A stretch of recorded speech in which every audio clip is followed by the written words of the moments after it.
Good morning friends. ஒரு நல்ல இன்வெஸ்டராக என்ன மாதிரியான குவாலிட்டி வேணும் அப்படின்ற மாதிரி தான் இது தலைப்பு. பங்குச்சந்தையில் பணம் சம்பாதிக்க நம்ம எல்லாருமே ஆசைப்படுறோம். ஆனால் எல்லாராலையும் இன்வெஸ்டர் ஆக முடியுமா? எல்லாராலையும் நல்ல ட்ரேடர் ஆக முடியுமா? எல்லாராலையும் ட்ரேடர் ஆக முடியும், எல்லாராலையும் இன்வெஸ்டர் ஆக முடியும். ஆனால் அதுக்குன்னு சில குவாலிட்டிஸ் இருக்குது. அதை நம்மளால் பண்ண முடியுமா? இந்த இடத்துல ட்ரேடிங்க்கோ இன்வெஸ்ட்மெண்ட்டுக்கோ பெரிய லெவலில் அறிவு அப்படின்றது ஒன்று தேவையில்லை. ஆனால் சரியான புரிதல் வேணும், சரியான மனநிலைமையில் நம்ம இருக்கணும். அப்படி இருந்தால் ட்ரேடிங்கையும் அச்சீவ் பண்ணலாம், இன்வெஸ்ட்மெண்ட்டையும் அச்சீவ் பண்ணலாம். வாரன் பஃபட் அப்படி சொல்லுவார். என்ன சொல்லுவார்? Stock market is a device for a transferring money from the impatient to patient அப்படின்னு சொல்லுவார். சூப்பராக சொல்லியிருக்காருல்ல. பொறுமை யார்கிட்ட இல்லையோ அவங்கக்கிட்ட இருந்து பணம் பொறுமையாக யார் இருக்காங்களோ அவங்கக்கிட்ட போகிற இடம்தான் மார்க்கெட் அப்படின்னு சொல்லியிருக்காரு. உண்மையாலுமே 100% உண்மையும் கூட. ட்ரேடிங்கில் இன்வெஸ்ட்மெண்ட்டில் பல பேர் பொறுமையாக இருக்கிறதுக்கான வாய்ப்பு இருக்குது. பல பேர் சீக்கிரம் விற்றுருவாங்க, சில பேர் பொறுமையாக இருக்கிறவங்க இருக்காங்க. ஸோ அப்போது இந்த ஆடியோவில் இன்வெஸ்டர்ஸ்க்கு தேவையான அந்த குவாலிட்டி என்ன அப்படின்ற மாதிரி தான் நம்ம பார்க்க போகிறோம். நானும் ஒரு இன்வெஸ்டர்ஸ் தான், பட் இந்த குவாலிட்டி என்கிட்ட இருக்கா அப்படின்னு நான் நானே செக் பண்ணிக்க போகிறேன்.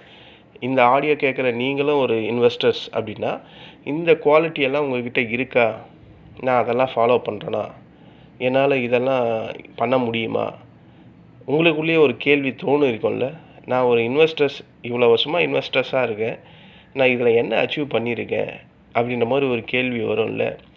நீங்கள் இன்வெஸ்டிங்கில் போய்ட்டும் ஒரு ட்ரேடர் மாதிரி 2 மாதம் 3 மாதம் ட்ரேடிங் மென்டாலிட்டியில் இன்வெஸ்ட்மெண்ட் பண்ணுறீங்களா அப்படின்ற மாதிரி எல்லா குவாலிட்டியும் இந்த ஆடியோவில் நம்ம பார்க்கலாம். முதல்ல ஒரு இன்வெஸ்டர்ஸ்க்கு தேவை பொறுமை. பல பேர் ஒரு பங்கை வாங்கின உடனே 20%, 30% அவ்வளோலாம் ஏறுறதுக்கே விடுறதில்லை. ஒரு 2%, 5%, 10% ஏறினாவே செல் பண்ணிடுறாங்க. ஏன்னா அவங்களோட எதிர்பார்ப்பே அவ்வளோதான் இருக்குது. எனக்கு இந்த ஸ்டாக்ஸால் ஒரு 5%, 10% அடிக்கடிக்கு இந்த எஃப்டியை ஃபிக்ஸட் டெபாசிட்டோட கணக்கு பண்ணிப்பாங்க. ஒரு வருஷம் நான் பேங்க்கில் மணி போட்டிருந்தா அது 8%, 7.5% தான் கொடுப்பான். எனக்கு ஒரே நாள்லேயே, 2 நாள்லேயே, ஒரு வாரத்துலேயே, ஒரு மாதத்துலேயே கொடுத்துட்டானே, எனக்கு இது போதும் அப்படின்னு நினச்சி ப்ராஃபிட் புக் பண்ணக்கூடிய நம்ம ஜனங்க தான் அதிகம். ஸோ அப்போ இந்த இடத்துல பொறுமை அப்படின்றது ரொம்ப ரொம்ப முக்கியம். ஏன் அதை ஒரு 100% ஏறுற வரையும் வெயிட் பண்ண முடியல? ஏன் 10, 5% வந்தாவே செல் பண்ணிடணுன்ற அந்த எண்ணம் வருது? இந்த பொறுமை இல்லாததுனால தான் இந்த பிரச்சனை வருது. ஒரு சின்ன உதாரணம், 2020 டாடா மோட்டர்ஸ் எனக்கு தெரிஞ்சு 80 ரூபாயிலேருந்து 100 ரூபாய்க்குள்ளே இருந்த மாதிரி தான் தோணுது 2020. அப்போ வாங்கிய பல பேர் 80 ரூபாயில் வாங்கினாங்கன்னா 100 ரூபாயில் போனதும் உடனே அதை விற்றுட்டாங்க. ஆனால் பொறுமையாக இருந்தவங்க அந்த 2020 வாங்கினவங்க 1000 ரூபாய் ப்ளஸ் வரையும் அந்த டாடா மோட்டர்ஸ் போச்சு. நம்ம பார்த்தோம் தானே. அப்போ அது வரையும் பொறுமையாக இருந்தவங்க எவ்வளோ பெரிய ஒரு வெல்த்தை க்ரியேட் பண்ணியிருப்பாங்க. 80 ரூபாயிலேருந்து 1000 ரூபாய் எவ்வளோ பெரிய வளர்ச்சி. ஏன் அப்போ அந்த பொறுமை நம்மக்கிட்ட இல்லை? இதை நம்ம என்றைக்கா திங்க் பண்ணியிருக்குமா? திங்க் பண்ணணும். இன்வெஸ்டர்ஸாக இருந்தால் கண்டிப்பாக திங்க் பண்ணணும். அதாவது ஒரு லெசன் நம்ம இதில் என்ன புரிஞ்சுக்கணுன்னா, ஒரு சிறந்த நிறுவனத்தில் நம்ம இன்வெஸ்ட்மெண்ட் பண்ணிட்டா அதுக்கான நேரத்தை நம்ம கொடுத்தே தீரணும் அப்படின்றத நம்ம இங்கே புரிஞ்சுக்கணும். இதுதான் அந்த பொறுமை. ரெண்டாவது டிசிப்ளின். இன்வெஸ்டர்ஸ்க்கு டிசிப்ளின் ரொம்ப ரொம்ப முக்கியம். மார்க்கெட் ரெட்டாக இருந்தாலும் சரி நம்ம பேனிக் ஆகக்கூடாது. மார்க்கெட் க்ரீனாக இருந்தாலும் சரி நம்ம ஓவர் எக்ஸைட்மெண்ட்டும் ஆகக்கூடாது. அதாவது எஸ்ஐபின்னு சொல்லுவாங்கள்ல, எஸ்ஐபி செய்கிறவங்களோட பிஹேவியர் எப்படி இருக்கும்? மார்க்கெட் ஏறினாலும் முதலீடு பண்ணிக்கிட்டு இருப்பாங்க, மார்க்கெட் விழுந்தாலும் முதலீடு பண்ணிக்கிட்டே இருப்பாங்க.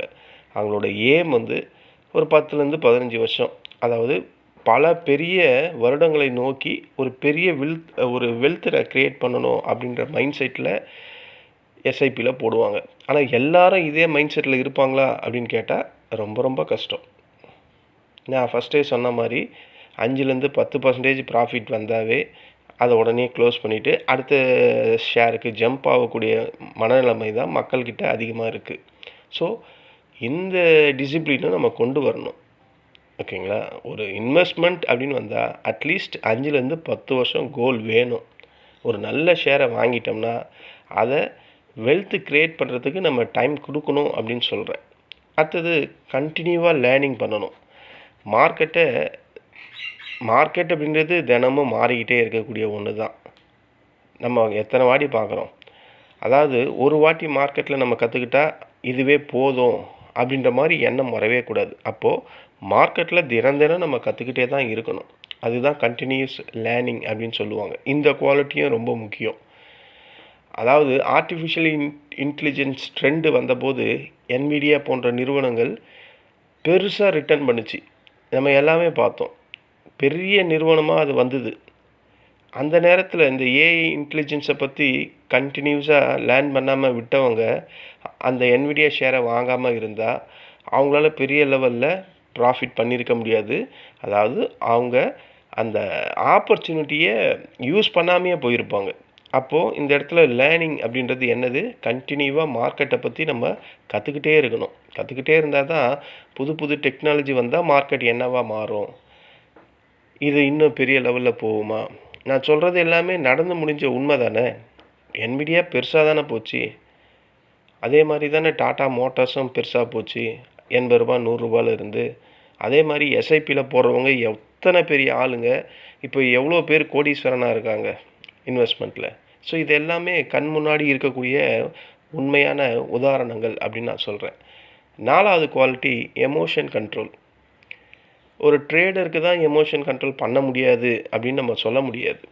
இன்வெஸ்டர்ஸும் பல பேர் எமோஷன் கண்ட்ரோல் பண்ண முடியாமல் தான் மார்க்கெட்டில் சின்ன கரெக்ஷன் வர்றதுக்கும் அந்த சின்ன கரெக்ஷன் வரும்போது ஃபியர் ஆயிடுறாங்க.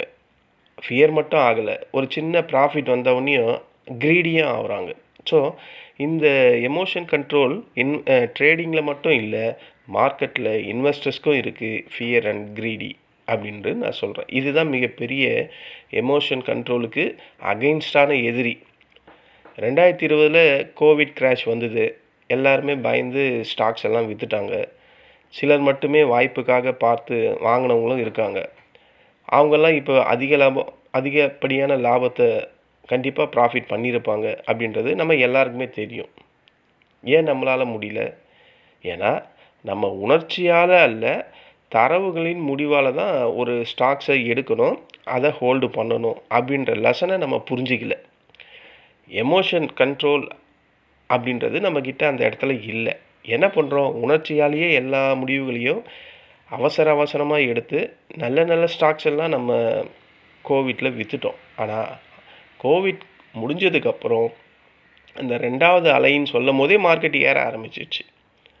கரெக்ட் தானே? அப்படி தானே இருந்தது. ஸோ இந்த 4வது குவாலிட்டியான எமோஷன் கண்ட்ரோலும் நமக்குள்ளே வேணும். 5வது லாங் டேர்ம் விஷன். ஒரு இன்வெஸ்டர் நாளைக்கு என்ன ஆகும் அப்படின்ற மாதிரிலாம் யோசிக்கவே கூடாது. நாளைக்கு இது ஏதாவது ஆகிட்டு போகுது, நம்ம ஒரு நல்ல ஸ்டாக்ஸில் இன்வெஸ்ட்மெண்ட் பண்ணிட்டோம், இது லாங் டேர்ம் விஷன் நம்ம பார்ப்போம், ஒரு 5 வருஷம் கழிச்சே இதை பார்ப்போம் அப்படின்ற மாதிரி குறைஞ்சது 5 வருஷம் 10 வருஷம், ரொம்ப பேஷன்ஸாக இருக்கவங்க 20 வருஷத்தை தாண்டி இன்னமும் ஹோல்டு பண்ணுறவங்க எவ்வளோ பேர் இருப்பாங்க. ஸோ அந்த மாதிரி லாங் டேர்ம் விஷன் வேணும். இன்ஃபோசிஸ் IPOவில் முதலீடு செஞ்சவங்க பல வருஷம் வச்சுருந்தா ஆயிரக்கணக்கான சதவீதம் ரிட்டர்ன்ஸ் இந்த நேரம் கிடச்சிருக்கும். ஆனால் இன்ஃபோசிஸ் IPO கிடைச்சவங்க எத்தனை பேர் இன்னும் அந்த ஷேரை ஹோல்டு பண்ணியிருப்பாங்க? ஆனால் இன்னமும் ஹோல்டு பண்ணுறவங்க எத்தனை பேர் இருப்பாங்க? அப்போ வித்தியாசம் புரியுதா? ஹோல்டு பண்ணுறவங்க இன்னமும் அந்த ரிட்டர்ன்ஸை வாங்கிக்கிட்டே இருப்பாங்க மார்க்கெட்டில் இருந்து. அப்போவே செல் பண்ணவங்க அந்த ஆப்பர்ச்சுனிட்டியை இழந்திருப்பாங்க. ஸோ லாங் டேர்ம் விஷன் வேணும் அப்படின்றது இதை தான் சொல்கிறேன். அதுக்கப்புறம் ரிஸ்க் மேனேஜ்மெண்ட். எல்லா பணத்தையும் ஒரே ஒரு ஸ்டாக்ஸில் போய் நம்ம இன்வெஸ்ட்மெண்ட் பண்ணக்கூடாது. 1 லட்ச ரூபா இருந்தால் முழுசையும் ஒரே ஒரு ஸ்மால் கேப்பில் போடுறது ரொம்ப டேஞ்சர். அதை large cap, mid cap, small cap அப்படின்னு பிரித்து போட்டு போர்ட்ஃபோலியோ பாதுகாப்பாக வச்சுருக்கணும். இதுதான் அந்த ரிஸ்க் மேனேஜ்மெண்ட். ஆனால் இதை ரொம்ப பேர் ஃபாலோ பண்ணுறதே இல்லை அப்படின்ற மாதிரி குறிப்பெல்லாம் இருக்குது. அப்புறம் இண்டிபெண்ட் திங்கிங். நீயா முடிவு எடுக்கணும் அப்படின்ற மாதிரி ஒரு இன்வெஸ்ட்மெண்ட்டில் ஒரு கோல் வச்சுக்கணும். ஒரு டிவி ஆங்கர் சொன்னார், ஒரு டெலகிராம் சேனலில் சொன்னாங்க, என் ஃப்ரெண்டு சொன்னான், யூடியூப்பில் சொன்னாங்க, என்எஸ் அந்த என்னது NSIM அதில் சர்டிஃபிகேட் வாங்கினவங்க சொன்னாங்க. அப்படியெல்லாம் அவங்க சொல்கிறத கேட்டெல்லாம் நீங்கள் முதலீடு பண்ணக்கூடாது. பல பென்னி ஸ்டாக்ஸ் என்ன பண்ணுவாங்க சோஷியல் மீடியாவில், அதுக்கு ஹைப்பை க்ரியேட் பண்ணி உங்களை வாங்கிறதுக்கு தூண்டுற மாதிரி பேசுவாங்க. ஆனால் அது வாங்கினதுக்கப்புறம் 70-80% கீழே வந்து விழும். அப்போது இந்த இடத்துல இண்டிபெண்ட்டாக நீங்கள் திங்க் பண்ணணும். இன்வெஸ்ட்மெண்ட் தான் நான் பண்ண போகிறேன்னா அந்த ஸ்டாக்ஸை போய் நீங்கள் ரிசர்ச் பண்ணணும் அப்படின்றது நான் சொல்கிறேன். நீங்கள் தானே இன்வெஸ்ட்மெண்ட் பண்ண போகிறீங்க, உங்களோட மணி தானே அதில் இன்வெஸ்ட்மெண்ட் ஆக போகுது. உங்கள் டிவி ஆங்கரோ, உங்கள் டெலகிராம் சேனலோ, உங்கள் ஃப்ரெண்டோ, உங்கள் யூடியூப்பரோ, இல்லை இந்த NSIM சர்டிஃபிகேட் வாங்கினவங்க சொல்கிறவங்களோ லாபம் வரும்போது பெருமையாக சொல்லலாம், நஷ்டம் வரும்போது வருவாங்களா அப்படின்னு கேட்டால் ஒருத்தர் கூட வரமாட்டாங்க. அப்போது அவங்க சொல்கிறதெல்லாம் நீங்கள் காதால் கேட்டுக்கிட்டாலும் அதில் உங்களோட ரிசர்ச் வேணும் அப்படின்னு நான் சொல்கிறேன். ஸோ இண்டிபெண்ட் திங்கிங் ரொம்ப ரொம்ப முக்கியம் அப்படின்றேன். அடுத்தது கன்சிஸ்டன்சி. நீங்கள் ட்ரேடிங் பண்ணாலும் சரி, இன்வெஸ்ட்மெண்ட் பண்ணாலும் சரி, ஒரே நாளில் கோடீஸ்வரன் ஆக முடியாது. ஒரே நாளில் கோடீஸ்வரன் ஆக முயற்சியும் பண்ணக்கூடாது.